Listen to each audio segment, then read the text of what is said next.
அனைவருக்கும் என்னுடைய மாலை வணக்கத்தை தெரிவித்துக் கொள்கின்றேன்.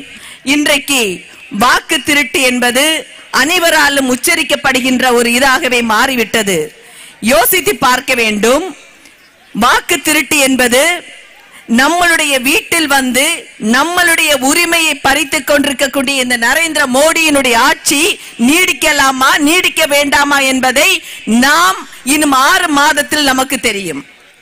அதே போல வாக்கு திருட்டை பற்றி கூறும் பொழுது அனைவரும் சிந்தித்து பார்க்க வேண்டிய ஒரு சின்ன ஒரு விஷயம் சொல்ல வேண்டும்.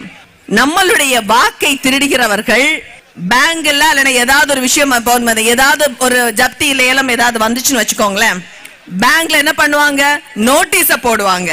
ஆனா நம்மளுடைய வாக்க நீக்கக்கூடியவர்கள் ஏன் அதை வெளிப்படையாக சொல்வது இல்லை என்பதை நாம் அனைவரும் கேள்வி கேட்க வேண்டிய தருணமாக இருக்கிறது. ஒரு ஏதாவது ஒரு லோன் வாங்கி நம்ம முடிக்காம இருந்தோம்னா பேங்க்ல உடனே வந்துட்டு நம்மளோட பேரை வந்துட்டு பேப்பர்ல போடுறாங்க, எல்லாத்தையும் போடுறாங்க. ஆனால் நம்மளுடைய வாக்குகளை பறிக்கக்கூடியவர்கள், நம்முடைய வாக்குகளை நீக்கக்கூடியவர்கள் ஏன் நம்மளிடம் முன்னால சொல்லவில்லை என்பதை நாம் கேள்வி கேட்க வேண்டும். நம்மளுடைய தலைவர் ராகுல் காந்தி அவர்கள் மிக தெளிவாக நம்மளுடைய நரேந்திர மோடியினுடைய முகத்தறியை கிழித்தார்கள். Tea with the dead.